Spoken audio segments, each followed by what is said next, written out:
Page 30, Mysterious Casbah. Not familiar with it, but okay. I guess this is the mood of the piece, is where you think you're in some of this creepy or mysterious palace in North Africa somewhere. Use your imagination, it helps. At the top of the page, they're giving you this notes to the low pentascale, the G pentascale on the left hand, or the bass clef. These notes down here, make sure you know what all those notes are. In the music, instantly, drill yourself if you have to, but you need to know the names of those notes. I'm guessing we're probably in a G pentascale in this piece somewhere. Anyway, in looking at the piece, we think, good Lord, you got notes going all over everywhere, and all these eighth notes and accidentals going on, and like, what? Well, this is when how you approach a new piece of music makes a huge difference. So I'm going to use the approach I've been using because it works for me. So first look it over. It's 2 pages long. Treble and bass clef, 4/4 time. So a quarter note gets a count, and there's 4 of them, or the same as 4 of them in every measure. And we got quarter notes and half notes and eighth notes and whole notes. So there's nothing different there. We've had all this before. We just have all these accidentals to deal with. So I want to take this one hand at a time first to make sure I understand what each hand is doing. And then we'll go try and put the hands together and see what happens. So the right hand comes in on measure 4, and it is thumb on G. I gave you the answer to the question. Here, and you have a B flat in it, so it's really the G minor pentascale. And it's 1 and 2 and. So you got to rest on beat 1. 1 and 2 and 3 and 4 and then the chord. You'll learn to recognize that chord where you won't have to think about individual notes. Oh, it's just a chord. It's G minor chord. Remember, G major chord is here, and G minor, we just lower the third of the chord. And then going on, measure 6, 1 and 2, and now it's C sharp. So I'm going to fourth finger come up, do the C sharp. So it's 1 and 2 and 3 and. That's a whole note. Going on, 1 and 2. Now measure 9. You're here. Do it again. Remember the rule for accidentals? It's good from that point on to the rest of the measure. So that C sharp at the beginning of measure 9, that sharp applies for the rest of the measure. So any other C in that measure is sharped. But also for the B flat. So and again. Measure 10, you got 3 B's in that measure, and they're all flat because the flat at the beginning applies for the whole measure. Now measure 16, you're here. Measure 17, look out, it's a little different. Here. But again, all those C's were sharped now. Just play those notes a little at a time. Here and again. And then a B flat, and then a C sharp again, and then going on. You just work these out a little bit at a time, and you gradually speed it up over time. Yeah.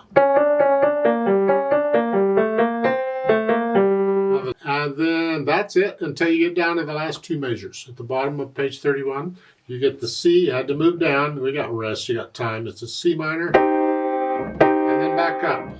There's no rest there. You just lift up and move. So you may have to practice that. You're in the same hand position, so you just move. Now, when it's in the same hand position like this, I typically will just aim one finger. Like the thumb here. And if I hold my hand in that position, the other finger should just go along. Because it's easier for me just to aim one finger than to try and aim 3. Ugh. And normally I'd aim the melody note, whatever it is. And a lot of times it's the little finger. Well, that's fine. I aim the little finger.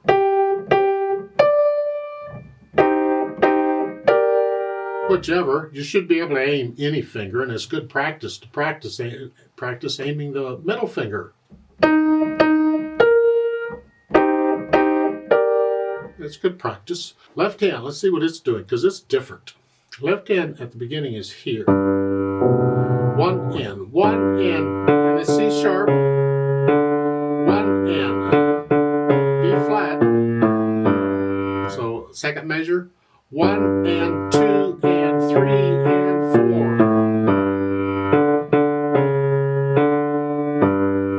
Then at the bottom of the page you get the C and G, or G and D together. And then at the end of the line it's an A and a D. And then you do that. That's basically the left hand. It's very repetitious. So when you go to put them together, well, let's start with measure 3. It's left hand here. And then it's the right hand and right hand. But the right hand's just got a whole note.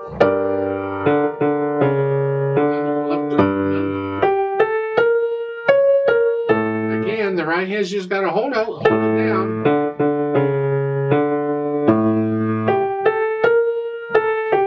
Now the left hand's got whole notes. Hold it down. The left hand's tied there, hanging on to it. Now, measure 11, look out. It's a half note in the right hand. When you play the C sharp in the left hand, you lift up the right hand. Right there, I lift up. They're telling you to move the right hand lower because what we're going to do is we're going to play these notes. We're going to play them down here. Same notes, it's just written in the lower clef. That's fine, just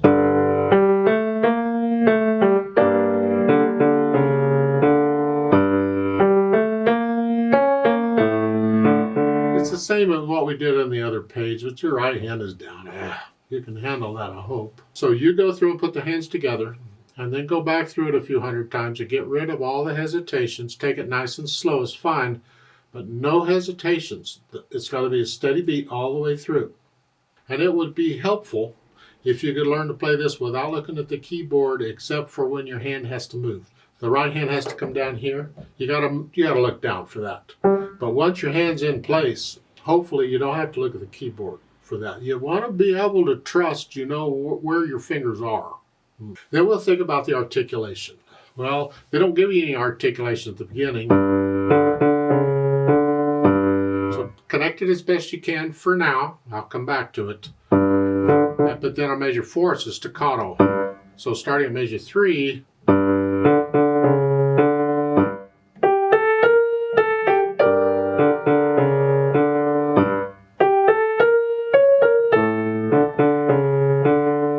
do you get these staccatos in here? Okay. Starting at measure 8, slur. If you want to lift up before and after the slurs, that's up to you. It's interpretation. These are not phrases. So if you want to connect them, connect them. That's interpretation. Okay, for practice, for now, we could lift up between them and we'll interpret it later. So starting at measure 9, it's here.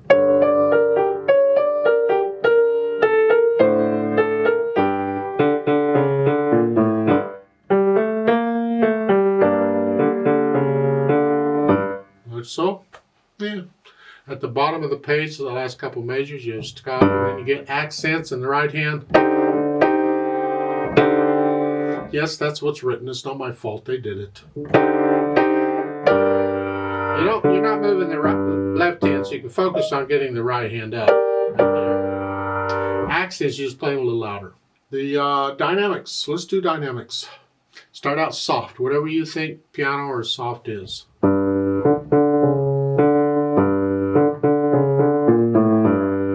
You're going to crescendo it to moderately soft to measure 3. Start measure 3 soft. A little louder. Now that's moderately soft. So left hand staying down. I'd keep the left hand soft and the right hand moderately soft here.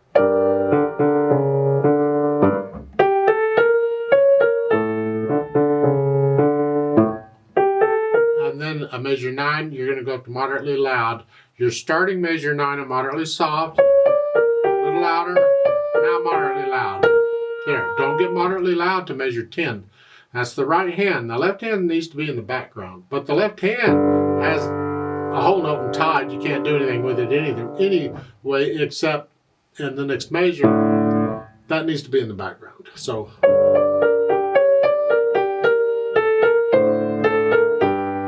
now the left hand, you're soft, and then go up to loud. Here. It's mainly, that's where it is, but yeah, here. With an accent, and now you're loud here. I'd come down on measure 13, I'd come down in the left hand. I want to hear the right hand is loud, so come down slightly in the left to keep it in the background.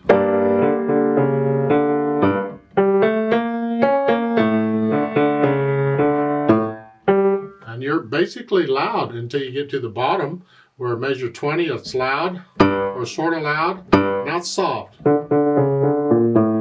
And now both hands together, because there's no melody, loud, and the accent in the right hand makes that very loud. Now, retardando means slow down so you can enjoy that mess longer. Accent both hands in the last one. Okay, whatever. I think the accents overdo it slightly, but that's what they want, so okay. Next we consider the speed. Moderato's in the middle somewhere. It's the overall feel of it. It's not the speed of the beat, it's the feel of the piece. It's not Andante's slow. This is Andante, just a nice leisurely stroll. Fast, that's fast, so you gotta come down somewhere in the middle.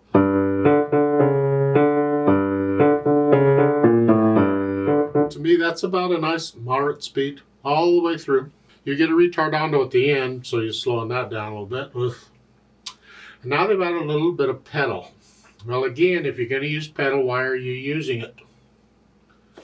At the end, it's loud and they want all the overtones and everything, so they're pedaling that. But they're also using it on measure 9.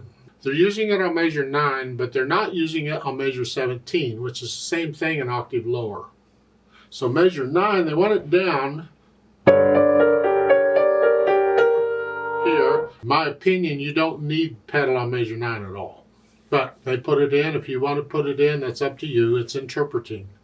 You push the pedal down after you play the notes, measure 9 here. Push the pedal down immediately after. And lift it up after you play the note in the next measure. Here. I don't care for it, but if you want to include it, you go right ahead. Now at the end, the last bit, here because it's loud with accents, you want to kind of explode it. And so you push the pedal down with the notes at the same time. And then lift it up after you're tired of hearing that mess. Or 4 counts, whichever comes first. Now you can, if you think about it, depending on how much you're struggling, at the end there with a loud, you have a rest right before that. If you want, if you think about it, you can actually push the pedal down in the rest. So it's already down before you hit the notes. So I've lifted the dampers off and the strings are ready to go, and then I hit the notes. We do that sometimes when we want an explosive sound. And here you can get away with it because it has rest in front of it. You know, if there were notes right in front of it, you couldn't do that. But if there's a rest in front of it or it's at the beginning of a piece, you can get away with putting the pedal down first before you play this explosion. Yeah.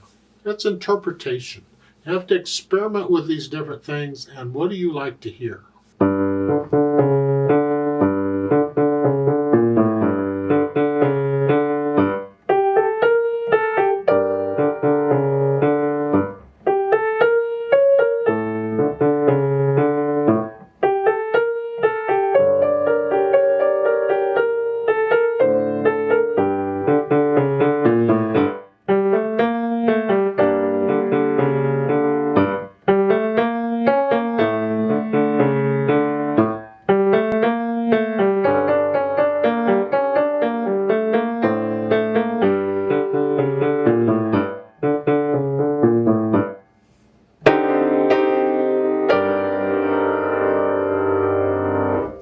Let's play this together very slowly to double check all the notes and the rhythms and all. I'm not going to do any dynamics, and I'm not going to do the pedal because you can hear the notes better without the pedal. So I'll give us 4 counts. Now let's just try it to make sure you're playing the same note I'm playing at the same time.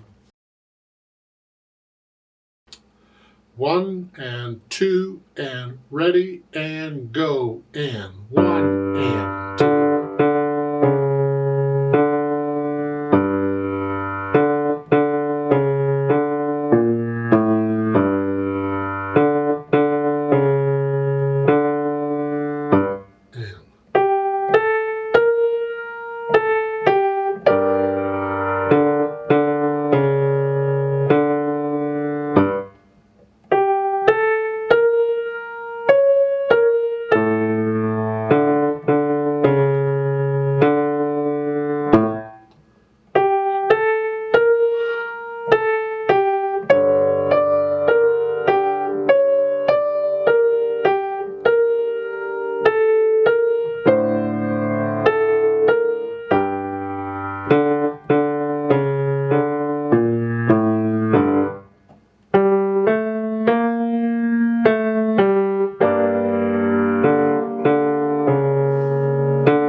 Rest.